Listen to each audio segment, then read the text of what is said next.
It was just past midnight at the General Hospital, and Nurse Beasy was almost dozing off at the reception desk, struggling to keep her eyes open when she heard the automatic doors slide open. She looked up and was startled to see a young lady staggering into the lobby, clutching her stomach and squeezing her face in fear. Nurse Beasy's eyes widened. She jumped to her feet and rushed towards her. "Please," the young lady breathed as she leaned heavily against the wall. "Help me." Nurse Beasy rushed forward, gently guiding her to a chair. "Miss, are you all right? What happened?" The lady tried to catch her breath. "Please, get the doctor," she managed to say. As her voice trembled, it is better seen than explained. Beasy exchanged a worried glance with another nurse who had just come over after hearing the commotion. Without wasting a moment, she picked up the phone and called Dr. Eunice, the doctor on duty that night. Dr. Eunice was in her office, flipping through some patient files when the call came in. She had always been calm under pressure, known for her steady hands and clear mind, even in emergencies. But there was something in Nurse Beasy's voice that hinted at urgency, and it made Dr. Eunice's heart race. "A patient just came in." She looked very distressed. "She is insisting you come immediately," Nurse Beasy said. Dr. Eunice stood up, grabbed her stethoscope, and slipped it around her neck. "I'll be right there." Moments later, Dr. Eunice entered the lobby, and she saw the young lady who was now seated with her hands on her head, looking exhausted and afraid. Dr. Eunice approached her. "Hello, I'm Dr. Eunice. Can you tell me what happened?" The lady looked up helplessly. "Please, I can't explain it. You just need to see it first," she whispered. "Please hurry." Dr. Eunice could see the terror in her eyes. She nodded quickly, helping the young lady to stand up. "All right, let's just get you to the examination room." In the examination room, Dr. Eunice gently guided the woman to lie down on the examination table. She noticed the lady was trembling as her fingers gripped the edge of the table so tightly that her knuckles turned white. "Take a deep breath," Dr. Eunice said softly. "Can you tell me your name?" "Angela." "My name is Angela," the lady said. Dr. Eunice nodded, trying to ease her anxiety. "Angela, I am going to do a quick examination to understand what is causing you so much pain. Can you tell me where it hurts?" Angela's face shifted downward, and she hesitated before finally gesturing towards her lower abdomen. It is down there," she mumbled with embarrassment and fear. "Please just take a look." Dr. Eunice's expression remained calm and gentle as she prepared to begin the examination. But as Angela opened her legs, Dr. Eunice stepped back horrified. She had not expected what she saw, and so was not prepared for it. "Oh, my God," she mumbled, unable to believe what she was seeing.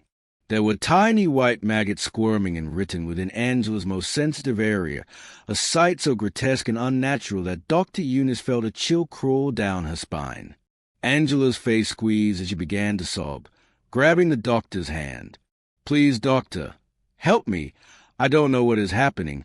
I don't want to die." Dr. Eunice took a deep breath, forcing herself to regain her composure.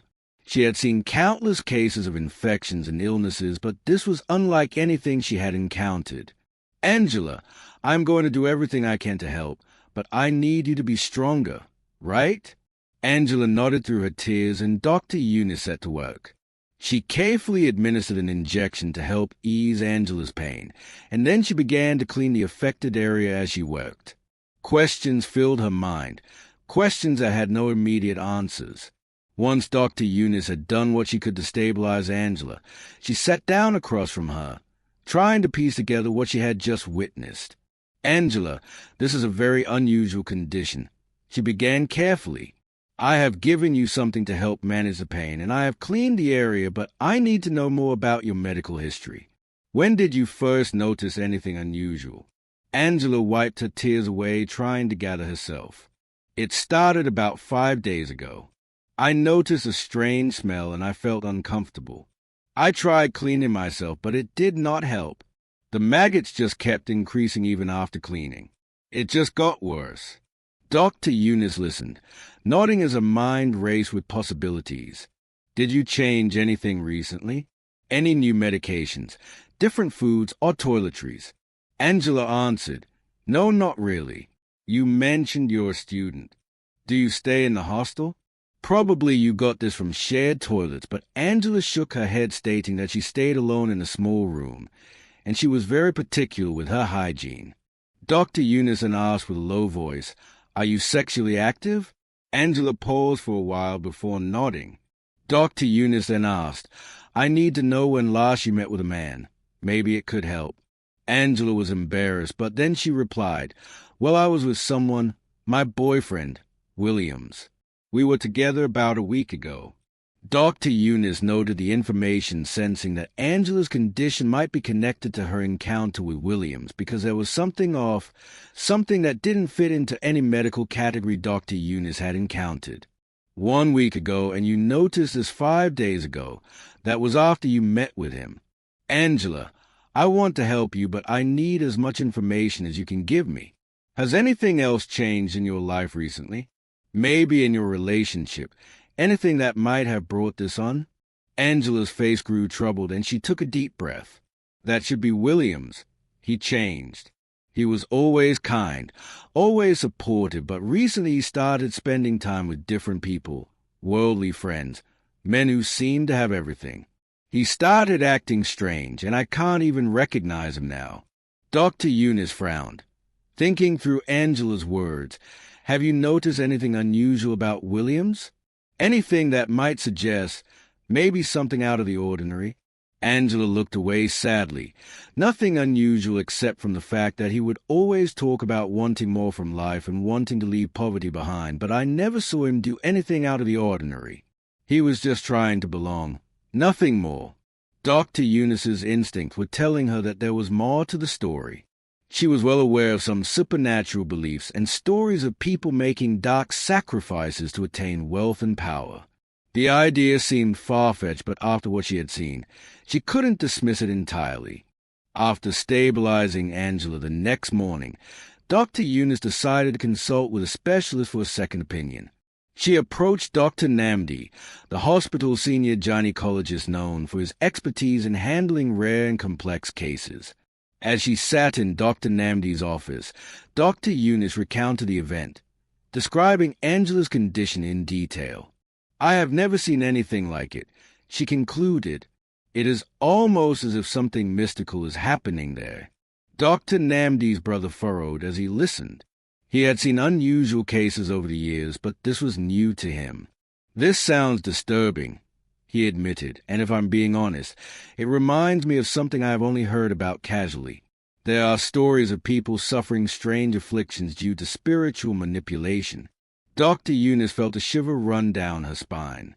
Are you saying this might be supernatural? Dr. Namdi nodded slowly. It is a possibility. There are cases where people are targeted by dark forces, often through those closest to them. Angela mentioned her boyfriend. It might be worth finding out whether he is involved in something beyond the ordinary. Dr. Eunice was bewildered. She had always approached her work with a scientific mind, but now, faced with a situation that defied explanation, she was willing to consider any possibility. Dr. Eunice returned to Angela's room and sat beside her, filled with sympathy and gentleness. Angela, I need you to be honest with me. I am going to do everything in my power to help you, but I need to understand everything about your relationship with Williams. This is important. Angela looked down, and a fresh teardrop slipped down her cheek as she prepared to share a part of her life she had never thought would be bared out. I met Williams last year. We were both struggling.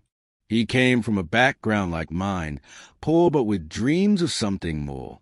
We had so much in common, and for a long time I felt like he was the one person who truly understood what I was going through. Dr. Eunice nodded, encouraging her to continue, and things changed. Angela continued. Yes, about 3 months ago, William started spending time with some new friends. At first, I was happy for him.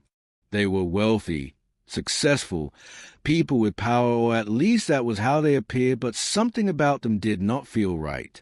What do you mean? Dr. Eunice asked as her curiosity piqued. Angela's voice grew softer. There was one night I remember he came back home late, acting strange. His eyes looked different, cold, almost as if he was someone else. He spoke about wanting to escape poverty, saying he was tired of waiting endlessly. He said he would do whatever it took to be rich. Did he tell you what that whatever it took might be? Dr. Eunice asked gently. Angela shook her head. No, he was vague, but I could see it in his eyes. He was serious. He wouldn't listen when I asked him to be careful and to remember that not everything that glitters is gold. Dr. Eunice nodded suspiciously. Angela, I know this might sound unusual, but I think it is possible that Williams may have become involved in something dangerous, something that has affected you as well. I want to help you find answers, and there is one way we might do that. Angela looked up curiously. What do you mean? Dr. Eunice took a deep breath. I think we should try to contact Williams. I want you to call him, and while we speak, I want you to pretend that everything is fine. Keep him calm, make him feel comfortable, and see if we can get him to reveal anything that might help us understand what is happening to you. Angela's face went pale. You want me to confront him? Not directly, Dr. Eunice clarified. Just talk to him casually. Tell him that you're not feeling well and see how he reacts. We'll be listening, and if he lets anything slip, it could be a vital clue, but if you notice that he's pretending, then try to provoke him. Push him to be angry and say things out of anger, whichever one works. Angela took a deep breath and then nodded. All right, I'll try. I'll do whatever it takes. Dr. Eunice gave her a small recorder telling her to keep it close to her. They dialed William's number and Angela held the phone to her ear, forcing herself to remain calm as the line rang. After several rings, William's voice came through the line, casual and unbothered. Angela, what's up? I didn't expect a call from you. Angela clenched her hand around the phone nervously. Hi, Williams. I have not been feeling well lately. I just wanted to check in with you. You are not feeling fine, he asked with a cool tone. What do you mean? Angela blinked, trying to keep her voice casual. It is hard to explain. I have been experiencing some things, some strange things. I thought maybe you would know something about it. There was a pause on the other end, and Angela grew increasingly nervous before Williams laughed a hollow sound. Angela, don't be ridiculous if you're feeling sick. Then you should just rest. But Angela pushed on, carefully maintaining her tone. But Williams, this thing started after we were together last week. I don't understand it, and I thought maybe you would know. Angela, he interrupted her sharply with a cold voice. You are asking too many questions. Angela felt her heart sink. She could hear the indifference in his voice, the lack of empathy for her suffering. It was obvious that something in him had changed. Williams, if there's anything you are not telling me, please, I need to know, she pleaded. Finally, he let out a frustrated sigh. Fine, you want the truth. I was tired of living like a nobody, Angela. I wanted more. I needed a way out, and you just happened to be in the right place at the right time. Angela's breath caught in her throat. Her worst fears had been confirmed. What did you do to me, Williams? A chuckle echoed through the phone, very cold and heartless. Nothing personal, Angela. Let's just say you were useful. Some of us want more from life, so you were my sacrifice. Angela's hand shook as she held the phone. She had thought she knew him. She had trusted him with her life, and now he had turned her into a pawn in his twisted game for wealth. Dr. Eunice, who had been listening to the conversation, gave Angela a reassuring nod, signaling that she had recorded everything. Angela finally ended the call, still in shock of the betrayal. Dr. Eunice was now convinced that Angela's affliction was beyond the realm of physical medicine. She then decided to take Angela to someone who could help her understand and hopefully reverse the dark forces that had entangled her. She took Angela to her church to meet a pastor, Pastor Elijah. As Angela recounted her ordeal, Pastor Elijah listened attentively, nodding as she spoke. Angela, you are the victim of a ritual. What you are experiencing is a result of a dark spiritual exchange, something Williams initiated without your knowledge. You have only 5 days to live because the sacrifice has been successful. But take heart, there's a way to break this. Angela's eyes filled with tears. Please, Pastor, I'll do anything. I just want to be free of this curse. Pastor Elijah nodded. There is hope, Angela. God's power can overcome any darkness. I want you to begin by praying the Psalms from now on, especially at midnight, when the power of prayer is strongest. Start with Psalms 35, Psalms 91, and Psalms 109. They are prayers of protection and deliverance. He then prayed for her before they returned to the hospital. That night, Angela sat on the floor of her hospital room with a Bible on her lap. She opened Psalm 35 and started to pray with the words, "Contend, Lord, with those who contend with me. Fight against those who fight against me." The words echoed through the quiet room, filling the air with a strange, peaceful energy. She continued with Psalm 91, feeling a warmth envelop her as she spoke the words of protection and faith. As the clock struck midnight, she finished with Psalm 109. She prayed fervently as her soul reached out for deliverance. Miraculously, days later, Angela's condition began to improve. The maggots disappeared and the pain lessened. Dr. Eunice and Pastor Elijah were astonished by the change, knowing that something supernatural had taken place. When she became stronger, Angela, accompanied with Dr. Eunice, went to the police with a recording of William's confession. They filed a report and the authorities immediately launched an investigation. When they arrived at William's apartment, they found an eerie scene. Williams had lost his mind. He was sitting outside, looking disoriented, with tattered clothes, blabbing incoherently. It was as if the darkness he had unleashed had turned back on him, consuming him from within. The officers quickly restrained him and took him away. Days later, Angela was discharged from the hospital, and just before she left, she went to Dr. Eunice's office. "I don't know how to thank you. Doctor, you saved my life in more ways than one." Dr. Eunice smiled. "Angela, I didn't do this alone. You were strong enough to face what happened and brave enough to trust us to help. You took the steps to break free." Angela sighed, feeling a mixture of relief and gratitude. "I never thought I would survive, especially after realizing what Williams had done to me.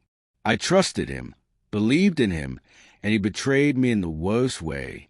Dr. Eunice smiled gently at her. "Betrayal can be deep, but it doesn't define who you are. You are more than what you went through. You have a future, Angela, one filled with hope, healing, and possibilities." Angela nodded.